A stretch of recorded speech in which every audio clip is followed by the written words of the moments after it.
Hi, and welcome to today's segment. We'll be covering frequently asked questions.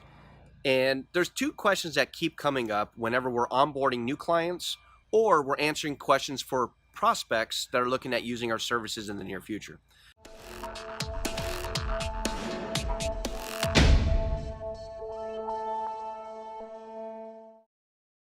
And the first question is, so how do we get paid out? Right? When the transaction closes, what does that look like from a process perspective?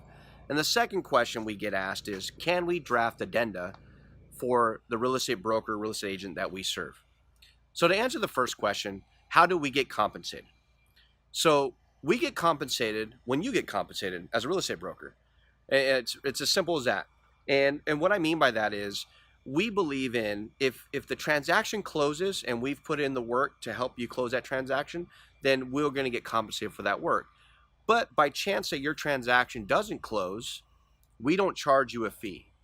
We believe in building a partnership with you. We also know the challenges of the market, and that at times deals will fall apart and there will be work that we've done up front, but we're not going to charge for that work because we also know that you did a lot of work up front as well, and that you're not getting paid either. So therefore, once a transaction closes, we get compensated. If it doesn't close, we don't get compensated, right? And we move on to the next transaction. And most of the time when a deal falls apart, whether it was a buyer, something happened on the buyer's end or on the seller's end, our real estate brokers we work with today are very good at getting that deal, another home for that buyer, or getting another buyer for the listing that they had. And we're right back at, getting that particular, getting their client under contract and moving the deal forward.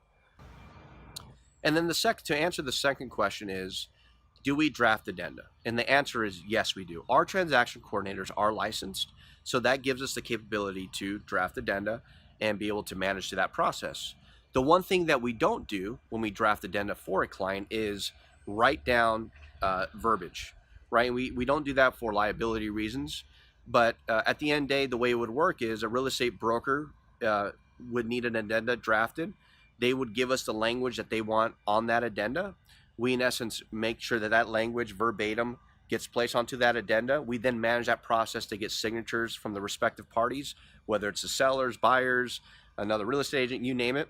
We then send that document out to the right parties that it needs to go to within the transaction.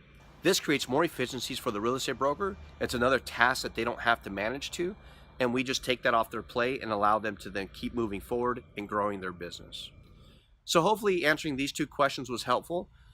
Please be on the lookout for more of these segments where we will be covering more frequently asked questions as the year goes on, and as we do more of these videos. And hopefully this was helpful. Thank you. Have a great day. We look forward to seeing you again. Bye-bye.